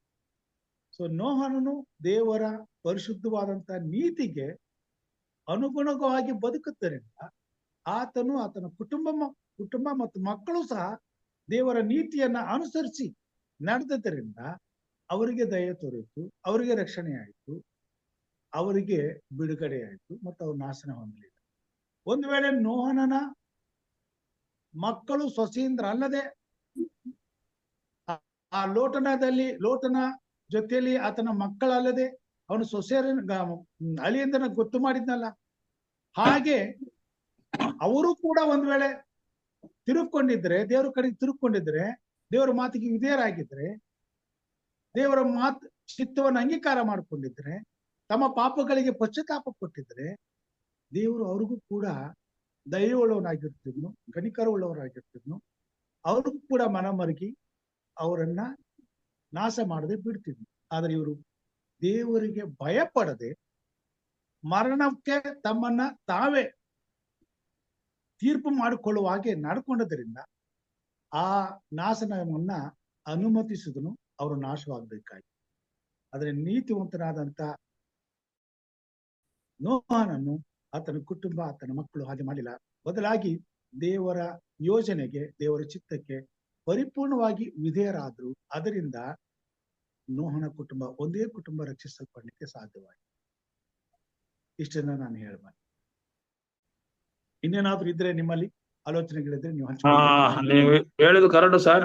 ಜೊತೆಗೆ ಇಲ್ಲಿ 5ನೇ ಅಧ್ಯಾಯ 6ನೇ ಅಧ್ಯಾಯ 5ನೇ ವಚನ ನೋಡುವಾಗ, ಮನುಷ್ಯನು ಕೆಟ್ಟತನವು ಭೂಮಿ ಮೇಲೆ ಹೆಚ್ಚುತ್ತಾ ಇರುವುದರಿಂದ ಅವರ ಹೃದಯದಲ್ಲಿ ಯೋಚಿಸುವುದೆಲ್ಲ ಯಾವಾಗಲೂ ಬರೀ ಕೆಟ್ಟದಾಗಿರುವುದನ್ನು ಯೆಹೋವನು ನೋಡಿ ತಾನು ಭೂಮಿಯ ಮೇಲೆ ಮನುಷ್ಯರನ್ನು ಉಂಟು ಮಾಡೋದಕ್ಕೆ ಪಶ್ಚಾತ್ತಾಪ ಪಟ್ಟು ತನ್ನ ಹೃದಯದಲ್ಲಿ ನೊಂದುಕೊಂಡು. ಅಂದ್ರೆ ಇಲ್ಲಿ ನೀವ್ ಹೇಳ್ದಂಗೆ ಯಾವುದೇ ವ್ಯಕ್ತಿ ಎಷ್ಟೇ ಪಾಪ ಮಾಡ್ತಾನೋ ಅದು ದೇವರಿಗೆ ದೊಡ್ಡದಲ್ಲ.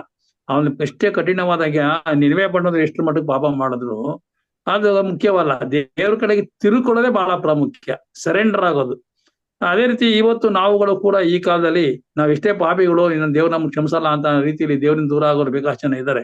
ಅದು ತಪ್ಪು. ನಮ್ಮ ಕಿರಮಂಜಿ ಬಣ್ಣ ಅಷ್ಟು ನಮ್ಮ ಪಾಪ ಇದ್ರು ಕೂಡ ವೈಯಕ್ತಿಕವಾಗಿ ಕ್ರಿಸ್ತನ ಬಳಿಗೆ ಬಂದಾಗ ಸಂಪೂರ್ಣವಾಗಿ ನಮ್ಮ ಕ್ಷಮಿಸಿ ಒಂದೇ ಹೃದಯಗಳಿದ್ರೆ ಖಂಡಿತ ನಾವು ತಿಳ್ಬೋದು ಅಂತ. Okay sir, thank you. Thank you. Shivraj Jonty ಅವರು ಇದ್ದಾರೆ, ಏನಾದ್ರು ಹೇಳಲಿಕ್ಕೆ ಇಷ್ಟಪಟ್ರೆ ಹೇಳ್ಬೋದು. ನಮಸ್ಕಾರ ಪಾಸ್ಟ್ರೆ. ನಮಸ್ಕಾರ. ನೋಡ್ರಿ, ಬರೀ ನೋಹನನ ಕಾಲದಲ್ಲಿ ನೋಹನಿಗೂ ಅಷ್ಟೇ ರಕ್ಷಣೆ ಕೊಟ್ಟನು, ಅವ್ರಿಗೆಲ್ಲ ನಾಶ ಮಾಡಿದನು ಅಂತ ಈ ನೀವು ಸರಳವಾಗಿ ಹೇಳ್ತೀರಿ. ವಿಜಯ್ ಕುಮಾರ್ ಅವರು ಅದಕ್ಕೆ ಸಮ್ಮತಿ ಕೊಟ್ಟಿದ್ದಾರೆ, ಅದು ಕರೆಕ್ಟ್.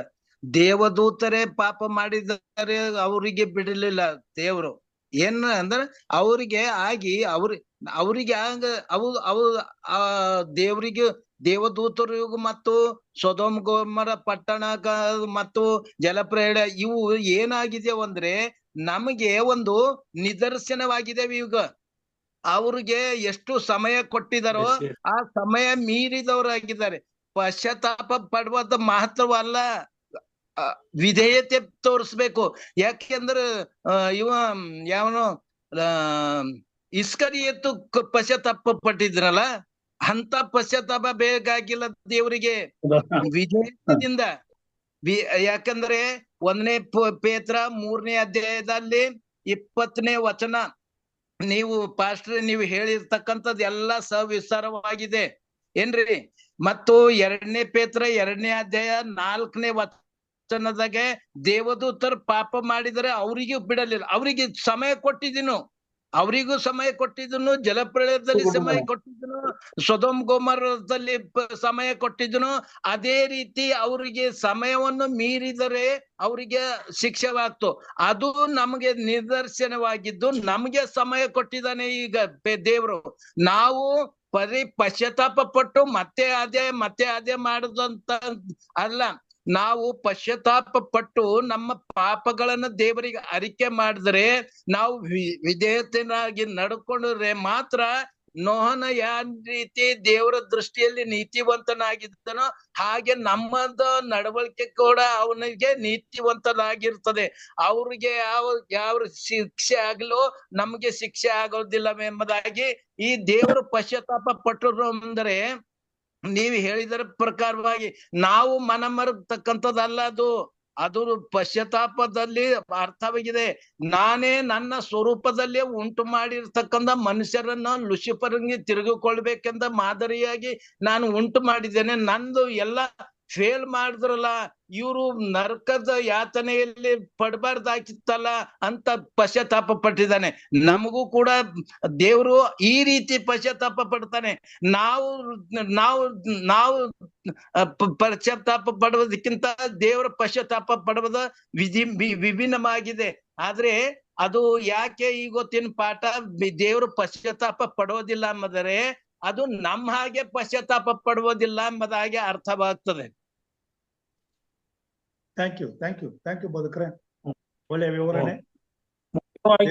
ತಿಳ್ಕೊಬೇಕಾದ್ರೆ ಸರಿ, ಇನ್ನೊಂದು ತಿಳ್ಕೊಬೇಕಾದ್ರೆ ದೇವರು ಈ ಲೋಕಕ್ಕೆ ಮಾನವನ್ನ ಸೃಷ್ಟಿ ಮಾಡಿದ್ಮೇಲೆ ಅವನ ರಕ್ಷಿಸುವಂತದ್ದು ದೇವ್ರ ಕೆಲಸ, ಅವನಿಗೆ ರಕ್ಷಿಸಿ ಅವನ ನಿತ್ಯ ಜೀವಕ್ಕೆ ಸೇರಿಸುವಂತದ್ದು ದೇವ್ರ ಕೆಲಸ.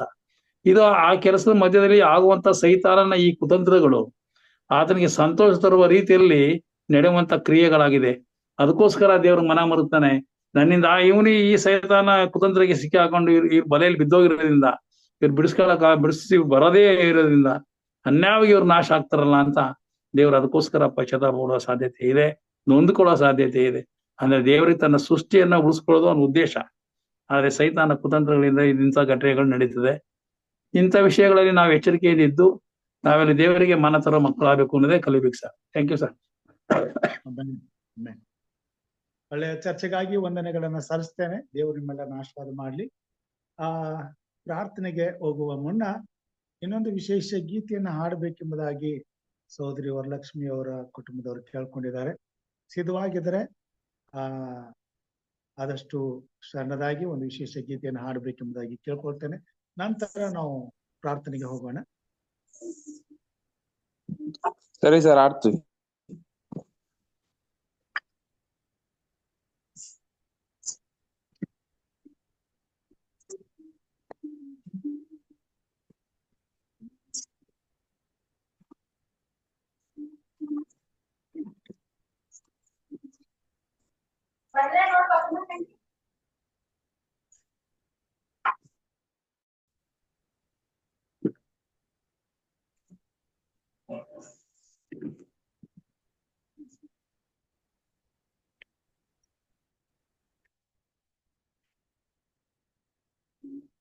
ದೇವರ ನಾಮಕ್ಕೆ ಸ್ತೋತ್ರವಾಗ್ಲಿ.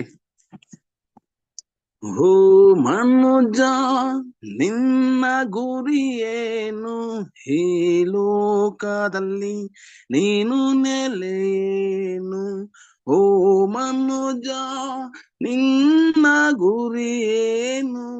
ಈ ಲೋಕದಲ್ಲಿ ನೀನು ಸ್ಥಿರವೇನು?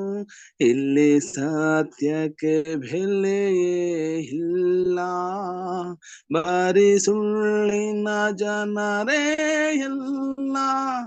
ಇಲ್ಲಿ ಸತ್ಯಕ್ಕೆ ಬೆಲೆಯೇ ಇಲ್ಲ, ಬರೀ ಸುಳ್ಳಿನ ಜನರೇ ಎಲ್ಲ ಬಾರೋ ಬೇಗ ಪರಲೋಕಕ್ಕೆ ಹೇಸುವೆ ಮಾರ್ಗ ಬಾರೋ ಬೇಗ ಪರಲೋಕಕ್ಕೆ ಹೇಸುವೆ ಮಾರ್ಗ ಓ ಮನುಜ ನಿನ್ನ ಗುರಿಯೇನು ಈ ಲೋಕದಲ್ಲಿ ನೀನು ನೆಲೆಯೇನು ಕೋಟಿ ಕೋಟಿ ಹಣವಿದ್ದರು ಇಡೀ ಕೋಟೆಗೆ ನೀ ದೊರೆಯಾದರು ಕೊನೆಗಾಲ ನಿನಗೆ ಬಂದಾಗ ಕೊಂಡೊಯ್ಯುವುದೇನು ಆಗ ಕೋಟಿ ಕೋಟಿ ಹಣವಿದ್ದರು ಇಡೀ ಕೋಟೆಗೆ ನೀ ದೊರೆಯಾದರು ಕೊನೆಗಾಲ ನಿನಗೆ ಬಂದಾಗ ಕೊಂಡೊಯ್ಯುವುದೇನು ಆಗ ಬಾರೋ ಬೇಗ ಪರಲೋಕಕ್ಕೆ ಹೇಸುವೆ ಮಾರ್ಗ ಬಾರೋ ಬೇಗ ಪರಲೋಕಕ್ಕೆ ಹೇಸುವೆ ಮಾರ್ಗ ಓ ಮನುಜ ನಿನ್ನ ಗುರಿಯೇನು ಈ ಲೋಕದಲ್ಲಿ ನೀನು ನೆಲೆಯೇನು ಓ ಮನುಜ ನಿನ್ನ ಗುರಿಯೇನು ಈ ಲೋಕದಲ್ಲಿ ನೀನು ನೆಲೆಯೇನು ಕೊಡುವವರೆಗೆ ನೀ ಧಾರಾಳ ಬಂಧು ಬಳಗ ನಿನಗೆ ಹೇರಾಳ ಕೊಡುವವನ್ನೇ ನೀನು ಸೋತರೆ ಯಾರಿಹರು ನಿನಗೆ ಆಸರೆ ಕೊಡುವವರೆಗೆ ನೀ ಧಾರಾಳ ಬಂಧು ಬಳಗ ನಿನಗೆ ಹೇರಾಳ ಕೊಡುವವನ್ನೇ ನೀನು ಸೋತರೆ ಯಾರಿಹರೋ ನಿನಗೆ ಆಸರೆ ಬಾರೋ ಬೇಗ ಪರಲೋಕಕ್ಕೆ ಹೇಸುವೆ ಮಾರ್ಗ ಬಾರೋ ಬೇಗ ಪರಲೋಕಕ್ಕೆ ಹೇಸುವೆ ಮಾರ್ಗ ಓ ಮನುಜ ನಿನ್ನ ಗುರಿಯೇನು ಈ ಲೋಕದಲ್ಲಿ ನೀನು ನೆಲೆಯೇನು ಓ ಮನುಜ ನಿನ್ನ ಗುರಿಯೇನು ಈ ಲೋಕದಲ್ಲಿ ನೀನು ನೆಲೆಯೇನು ಎಲ್ಲಿ ಸತ್ಯಕ್ಕೆ ಬೆಲೆ ಇಲ್ಲ ಬರೀ ಸುಳ್ಳಿನ ಜನರೇ ಎಲ್ಲ ಇಲ್ಲಿ ಸತ್ಯಕ್ಕೆ ಬೆಲೆಯೇ ಇಲ್ಲ ಬರೀ ಸುಳ್ಳಿನ ಜನರೇ ಎಲ್ಲ ಬಾರೋ ಬೇಗ ಪರಲೋಕಕ್ಕೆ ಹೇಸುವೆ ಮಾರ್ಗ ಬಾರೋ ಬೇಗ ಪರಲೋಕಕ್ಕೆ ಹೇಸುವೆ ಮಾರ್ಗ ಆಮೀನ್ ಆಮೆನ್. ಆಮೆನ್. ಮುಕ್ತಾಯದ ಪ್ರಾರ್ಥನೆಗೆ ಹೋಗೋಣ. ಪ್ರಾರ್ಥನೆ ಮಾಡಬೇಕಾದವರು ಈ ಸಮಯದಲ್ಲಿ ನಮ್ಮ ಜೊತೆಯಲ್ಲಿ ವಿನಾಯಕ್ ಪ್ರೇಮ್ನಾಥ್ ಕೋಲ್ಕರ್ ಸರ್ ಅವರಿದ್ದಾರೆ. ಪ್ರಾರ್ಥನೆ ಮಾಡ್ತೀರಾ?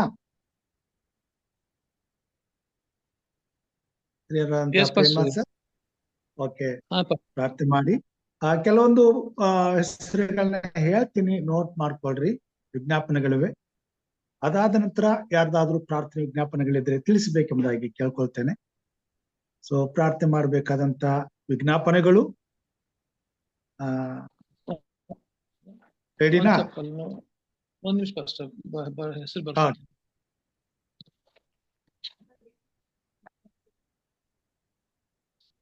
ಹೇಳಿ ಪಾಸ್ಟರ್. ಮೈಸೂರಿಂದ ಶ್ಯಾಮ್ಲಮ್ಮ ಅವರು ಆರೋಗ್ಯಕ್ಕಾಗಿ ರಾಯಚೂರಿಂದ ಅಂಜನಮ್ಮ ಅವರ ಆರೋಗ್ಯಕ್ಕಾಗಿ, ಶ್ಯಾಮ್ಲಮ್ಮ ಫ್ರಮ್ ಮೈಸೂರು. ಅಂಜನಮ್ಮ. ಪಾಸ್ಟರ್. ಮತ್ತು ಉಡುಪಿಯಿಂದ ಜಾನ್ ಡೇವಿಡ್ ಅವರಿಗಾಗಿ ಮತ್ತು ಪ್ರಕಾಶ್ ಅವರ ಕುಟುಂಬಕ್ಕಾಗಿ. John David. ಪ್ರಕಾಶ್ ಅವರು ಕಣ್ಣಿನ ಸಮಸ್ಯೆಗಾಗಿ. ಜಾನಕಮ್ಮ ಅವರು ಪ್ರಕಾಶ್ ಕಣ್ಣು ಅವರು ಕುರುಡಾಗ್ಬಿಟ್ಟಿದ್ದಾರೆ, 2 ಕಣ್ಣು ಕಾಣಿಸ್ತಾ ಇಲ್ಲ, ಅವ್ರಿಗೋಸ್ಕರ. ಜಾನಕಮ್ಮ ಅವರು ಅವರ ವಯಸ್ಸಿನ ಅವ್ರದ್ದು ಅನಾರೋಗ್ಯ, ಅನಾರೋಗ್ಯದಿಂದಿದ್ದಾರೆ. ವಿಕ್ರಮ್ ಮತ್ತು ವಿನಾಯಕ್ ಅವರ ಹಾಕಿ. ಪ್ರಸನ್ನ ಕುಮಾರಿ, ರಾಹುಲ್. ಪ್ರಸನ್ನ ಕುಮಾರಿ, ರಾಹುಲ್. ಪ್ರಸನ್ನ ಕುಮಾರಿ ಅಲ್ಲ? Rahul. Prasanna Kumari, Rahul. Okay. Yeah pastor. Subramani. Yes pastor. Krishnappa ಮತ್ತು ಮುನಿಯಪ್ಪ. ಸುಬ್ರಹ್ಮಣಿ, ಕೃಷ್ಣಪ್ಪ, ಮುನಿಯಪ್ಪ. ಲೋಕೇಶ್ ಅವರಿಗಾಗಿ, ಅವ್ರ ಕುಟುಂಬಕ್ಕಾಗಿ. ಲೋಕೇಶ್. ಆರ್ ಎನ್ ಮಗುವಿನ ಕಿಡ್ನಿ ಸಮಸ್ಯೆಗಾಗಿ. ಮಗು ಒಂದು ಕಿಡ್ನಿ ಸಮಸ್ಯೆಗಾಗಿ. ಮತ್ತು ವಿಜಯ್ ಕುಮಾರ್ ಅವರ ಆರೋಗ್ಯಕ್ಕಾಗಿ. ಮತ್ತು ನಮ್ಮ ಶ್ರೀಮತಿ ಇಂದಿರಾ ರಾಜು ಅವ್ರಿಗೋಸ್ಕರ.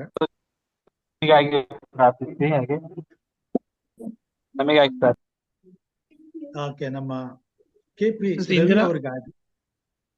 ರವಿ ಅವ್ರಿಗಾಗಿ. ಇಂದಿರಾ ರಾಜು.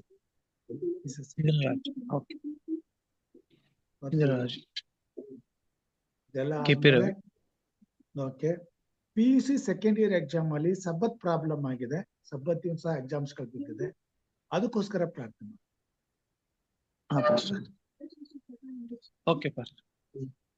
ಮತ್ತೆ ಯಾವ್ದಾದ್ರು ಪ್ರಾರ್ಥನೆ ವಿಜ್ಞಾಪನೆಗಳಿದ್ರೆ ದಯಮಾಡಿ ತಿಳಿಸಬೇಕೆಂದು ಕೇಳ್ಕೊಳ್ತೇನೆ. ಪಾಸ್ಟರ್, ನಂಗೋಸ್ಕರ ಪ್ರೇಯರ್ ಮಾಡಿ. ನಾನು ಒಂದು ಫಿಸಿಕಲ್ ಎಕ್ಸಾಮ್ ಅಟೆಂಡ್ ಮಾಡಿದ್ದೀನಿ, ಅದಕ್ಕೆ ಸೆಲೆಕ್ಷನ್ ಗೆ ಮೆಸೇಜ್ ಬರೋದಿದೆ ಪೊಲೀಸ್ ಡಿಪಾರ್ಟ್ಮೆಂಟ್ ಇಂದ. ಯಾವ ಎಕ್ಸಾಮ್ ಪಾಸ್ಟರ್? ಯಾವ exam? Physical exam police department ಇಂದ PC ಫಿಸಿಕಲ್ ಎಕ್ಸಾಮ್. ಅದು ಸೆಲೆಕ್ಷನ್ ಮೆಸೇಜ್ ಬರೋದಿದೆ, ಟ್ರೈನಿಂಗ್. ಅದು ಮೆಸೇಜ್ ಬಂದವ್ರು ಮಾತ್ರ ಸೆಲೆಕ್ಟ್ ಆಗ್ತಾರೆ ಅಂತ ಹೇಳಿದ್ದಾರೆ. ಮತ್ತೆ ಮದ್ವೆಯಾಗಿ 2 ವರ್ಷ ಆಗಿದೆ ಪಾಸ್ಟರ್, ಗರ್ಭ ಫಲಕ್ಕೋಸ್ಕರ ನನಗೋಸ್ಕರ ಪ್ರೇಯರ್ ಮಾಡಿ. ಹಾಗೆ ನಮ್ಮ ಕುಟುಂಬಕ್ಕೋಸ್ಕರ ಪ್ರೇಯರ್ ಮಾಡಿ. ಪಾಂಡು, ಸರೋಜಮ್ಮ ಹಾಗೂ ಮಂಜುನಾಥ್ ಅವರ ಕುಟುಂಬಕ್ಕೋಸ್ಕರ ಪ್ರೇಯರ್ ಮಾಡಿ ಅಂತ ಕೇಳ್ಕೊತಾ ಇದ್ದೀವಿ.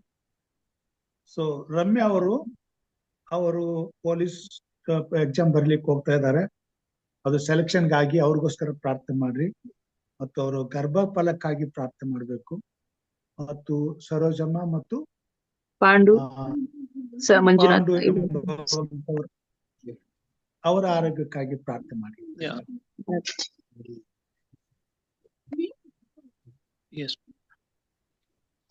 ಪಾಂಡು ಮತ್ತೆ ಸರೋಜಮ್ಮ ಅಲ್ಲ? ಹೌದು, ಪಾಂಡು ಮತ್ತೆ ಸರೋಜಮ್ಮ ಅವರ ಆರೋಗ್ಯಕ್ಕಾಗಿ, ಮತ್ತೆ ಮಂಜುನಾಥ್ ಅವರ ಆರೋಗ್ಯಕ್ಕಾಗಿ.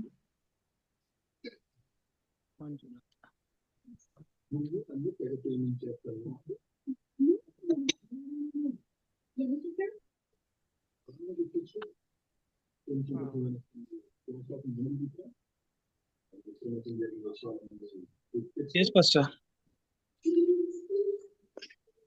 Pastor, let us pray. Okay, let us pray. Oh, gracious Heavenly Father, we thank you, my Lord, for giving us this wonderful opportunity, Lord, to come to your feet in the evening hours, my Lord. Lord, we thank you for all the blessings we have received from morning till now. And Lord, we thank you for all the good and bad, whatever has happened, my Lord, and what's taking place. It's all through you, my Lord. Hope you are allowing some things in our lives. And Lord, maybe there's some reasons behind it. Lord, we thank you especially for this wonderful lesson studies program, my Lord. Please bless your servant that has shared your words with us. Lord, we thank you as we know that God is an ever-changing God, my Lord, and He is always the same yesterday, today, and even tomorrow too. Yes, my Lord, we know that sometimes you all have troubles and sometimes there's joy, my Lord. And the reason is because it may be for the goodness of us. So, Lord, continue to bless us with these programs, my Lord. Help us to know more and more about you through the scriptures. Bless all the speakers that are speaking your words to us. Please be with them, my Lord. Pour your wisdom from above and open our hearts and minds and ears, my Lord, to hear your words and to apply it to our day-to-day lives. Especially pray for Pastor M. Raju and his family as they're striving hard, my Lord, to run this program smoothly and efficiently, and to see that they bring more and more souls about under this program, my Lord, to be blessed. Please fulfill his desires, my Lord, as he's striving hard to share your gospel and to bring many more souls under this program. Yes, my Lord, please continue to be with us and help this program to be run smoothly and efficiently. Lord, as there are some prayer requests, my Lord, as they have come forward, my Lord, with the hopes that with you everything will be saturated. Lord, please enhance their faith by hearing their prayers, my Lord, and please be with us, guide them and lead them, my Lord. Especially pray for Shamlama from Mysore, Anjanama, my Lord, and also John David, who's suffering from eye problem, Prakash, who's also suffering from eye problem, my Lord, Jankama, with regards to our health. And Lord, please be with these people, my Lord, as they are here with the hopes, my Lord, that through your prayers they'll be definitely healed.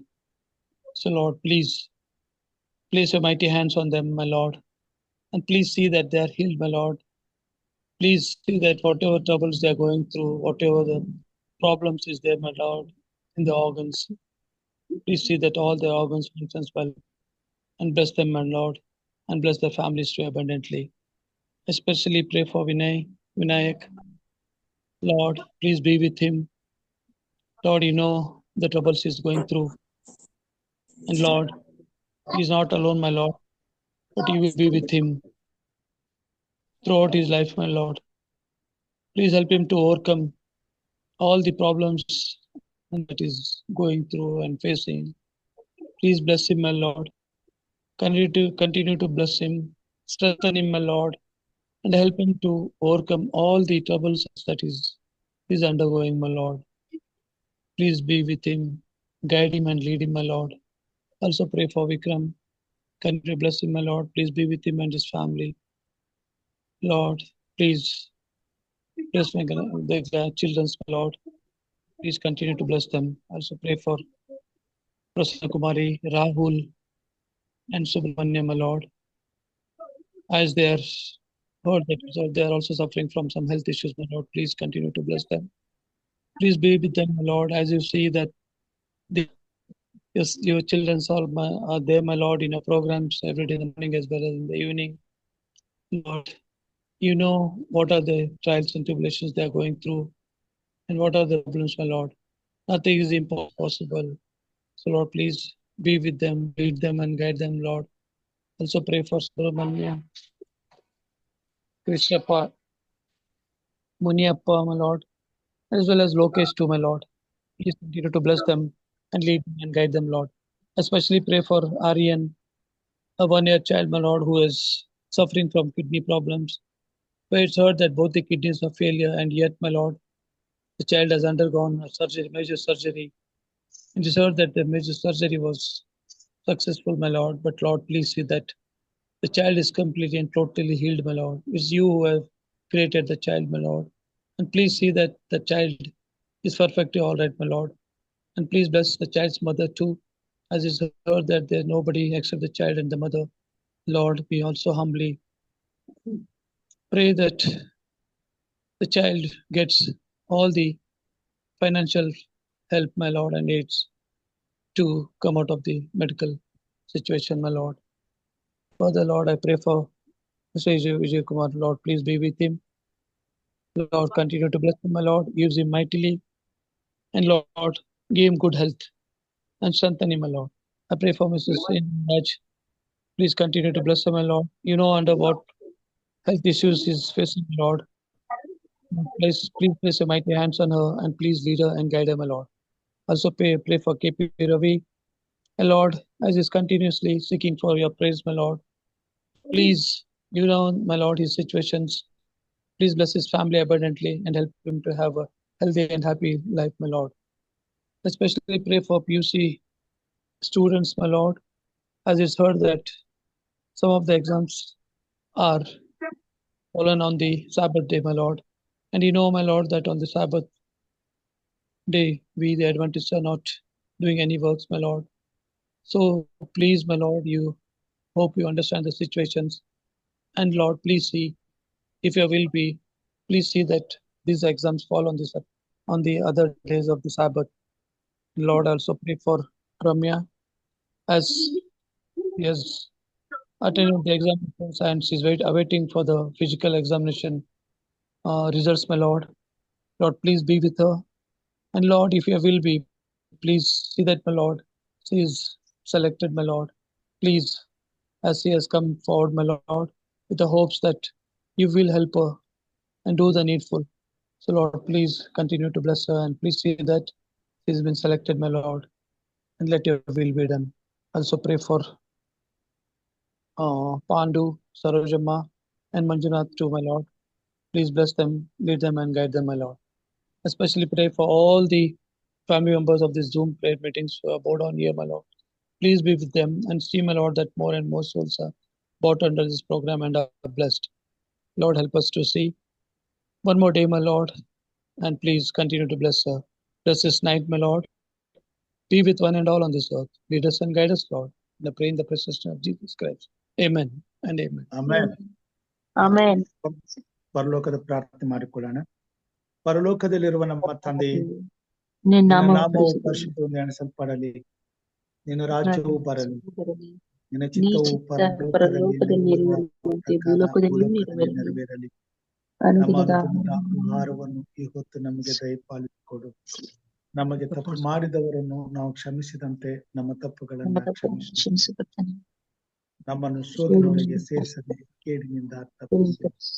ಯಾಕೆಂದರೆ ರಾಜ್ಯವು ಬಲವು ಮಹಿಮೆಯು ಸದಾಕಾಲ ನಿನ್ನದೇ ಸ್ವಾಮಿ. Amen.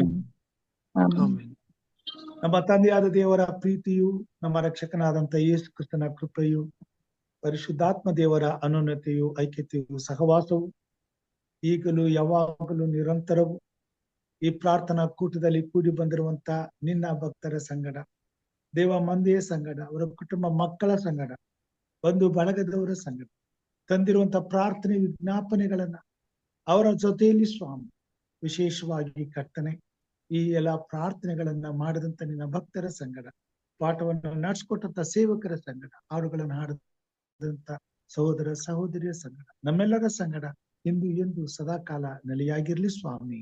Amen. Amen. Praise the Lord. ದೇವರ ನಾಮ ಸ್ತೋತ್ರವಾಗಲಿ.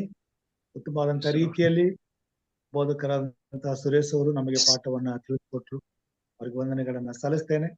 ಇನ್ನು ಹೆಚ್ಚಿನ ರೀತಿಯಲ್ಲಿ ಕರ್ತನವರನ್ನ ಆತ್ಮಿಕವಾಗಿ ಬಲಪಡಿಸಲಿ, ಉಪಯೋಗಿಸಲಿ. ನಾಳೆ ಮತ್ತು ನಾಳಿದ್ದು ನಡೆಯುವಂತ ಪಾಠಗಳನ್ನ ಇನ್ನು ಹೆಚ್ಚಿನ ಆತ್ಮನ ಬಲದಿಂದ ನಮಗೆ ತಿಳಿಸ್ಲಿಕ್ಕಾಗುವಂತೆ ಅವರಲ್ಲಿ ಕಾರ್ಯ ಮಾಡಲಿ ಮತ್ತು ಉಪಯೋಗಿಸಲಿ ಎಂಬುದಾಗಿ ಪ್ರಾರ್ಥಿಸುತ್ತಾ, ಅವ್ರು ಮಾಡುವಂತ ಸೇವೆಯನ್ನು ದೇವರ ಆಶೀರ್ವದಿಸಲಿ ಎಂಬುದಾಗಿ ವಿಜ್ಞಾಪಿಸುತ್ತಾ, ಈ ದಿನದ ಕಾರ್ಯಕ್ರಮದಲ್ಲಿ ಆರಂಭದ ಪ್ರಾರ್ಥನೆಯನ್ನ ಮಾಡಿದಂತ ಸಹೋದರರಿಗೂ ಹಾಗೂ ವಿಶೇಷ ಗೀತೆಯನ್ನ ಹಾಡಿದಂತ ಸಹೋದರಿ ರಮ್ಯಾ ಹಾಗೂ ಮುನೀಶ್ ಅವರಿಗೂ ವಂದನೆಗಳನ್ನ ಸಲ್ಲಿಸ್ತೇನೆ. ಮತ್ತು ಮುಕ್ತಾಯದ ಪ್ರಾರ್ಥನೆ ಮಾಡಿದಂತ ಹಿರಿಯರಂತ ಕೋಲ್ಕರ್ ಅವರಿಗೂ ವಂದನೆಗಳನ್ನು ಸಲ್ಲಿಸ್ತೇನೆ. ವಿಜಯ್ ಕುಮಾರ್ ಸಾರ್ ಅವ್ರಿಗೂ ವಂದನೆಗಳನ್ನು ಸಲ್ಲಿಸ್ತೇನೆ. ಎಲ್ಲರಿಗೂ ಈ ದಿನ ಒಟ್ಟಾಗಿ ಸೇರಿ ಬಂದು ಕರ್ತನ ನಾಮದಲ್ಲಿ ದೇವರನ್ನ ಕೊಂಡಾಡಲು, ಸ್ತುತಿಸಲು, ದೇವರನ್ನ ಮಹಿಮೆ ಪಡಿಸಲು ಈ ಸಮಯವನ್ನು ಕಳೆದದಕ್ಕಾಗಿ ದೇವರಿಗೆ ವಂದನೆಗಳನ್ನ ಸಲ್ಲಿಸುತ್ತಾ ನಿಮಗೆ ಧನ್ಯವಾದಗಳನ್ನು ಸಲ್ಲಿಸ್ತೇನೆ. ಈ ರಾತ್ರಿ ಸ್ವಾಮಿ ನಮ್ಮೆಲ್ಲರನ್ನ ಅತ್ಯಧಿಕವಾಗಿ ಆಶೀರ್ವದಿಸಿ, ನಮ್ಮ ಪ್ರಾರ್ಥನೆ ವಿಜ್ಞಾಪನೆಗಳನ್ನೆಲ್ಲ ಲಾಲಿಸಿ, ಸದುತ್ತರವನ್ನು ದಯಪಾಲಿಸಿ, ಸುಖ ನಿದ್ರೆ ಸುಕ್ಷೇಮಗಳನ್ನ ದಯಪಾಲಿಸಿ, ನಾಳೆ ಹರ್ಷದಿಂದ ಎದ್ದು ಆತನನ್ನು ಕೊಂಡಾಡುವಾಗೆ ನಮ್ಮಲ್ಲಿ ಕಾರ್ಯ ಮಾಡಲಿ ಎಂಬುದಾಗಿ ಪ್ರಾರ್ಥಿಸುತ್ತಾ ಕರ್ತನ ಕೃಪಾಹಸ್ತಕ್ಕೆ ನಮ್ಮೆಲ್ಲರನ್ನು ಒಪ್ಪಿಸಿಕೊಡುತ್ತಾ ಎಲ್ಲರಿಗೂ ಶುಭಾಶಯಗಳನ್ನು ಕೋರ್ತೇನೆ. ದೇವರ ನಮ್ಮೆಲ್ಲರನ್ನು ಆಶೀರ್ವದಿಸಲಿ. ಶುಭರಾತ್ರಿ. ಶುಭರಾತ್ರಿ. Thank you, Pastor. Thank you, Pastor. Thank you, everybody. Thank you, ma'am.